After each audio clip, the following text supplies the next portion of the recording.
Today, just a quick public service announcement on the Tacx Neo 2 and the recent firmware update that has been released. Tacx have addressed an issue with the internal cadence sensor here reporting a bit wonkily over Bluetooth. That's now all good. So today, let's run through the process of doing the update on my Tacx Neo 2 before my next Llama lab test. Firmware updates on the Tacx Neo and Neo 2 require mains power, so if you're not using the power pack, grab that out of the drawer and plug your unit in. Next up, you'll need the Tacx utility, so search your App Store or Play Store for that. Grab the Tacx training app while you're there. Open up that app, connect to your Tacx Neo over Bluetooth, and from the menu, click on Update.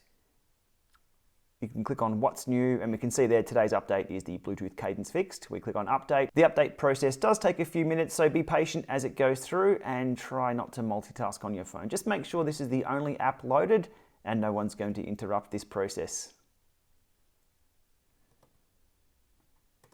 With the update now complete, we just go back to the dashboard, make sure the connectivity is still all good to the unit. And if we scroll over to the device settings, we'll see the new features that Tacx have released for this firmware on the Neo 2, and those are device defaults. Now, it lists here that FTMS does not have any way to change the weight, so the Bluetooth connectivity to the trainer itself doesn't have the ability to send the weight of the rider and the bike to give you that virtual feel or virtual simulation indoors, I guess. Ant Plus does have this, not quite there in FTMS yet, so you can set it on the trainer itself using this feature here. You'll also see below that, under the connection settings, you can enable or disable Ant Plus speed and cadence.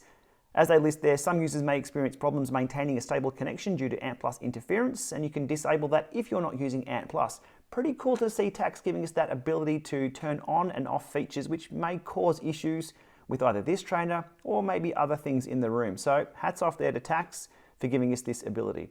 Probably leave that on for now if you're not experiencing any issues. Once the update process has completed and you're happy with the settings, be sure to close the app entirely to break that Bluetooth connection between your phone and your Neo, so there's no problems with your next indoor session and trying to connect to the trainer. So there we have it, the process of updating the Tacx Neo 2 to the latest firmware and those latest features as well. Happy days. As a reminder, if you're an owner of another smart trainer of any type, always check their utility just on a regular basis to see if there's any firmware updates to get more features and functions out of your smart trainer. There we are. Thanks for watching. Remember to hit subscribe below if you found this helpful.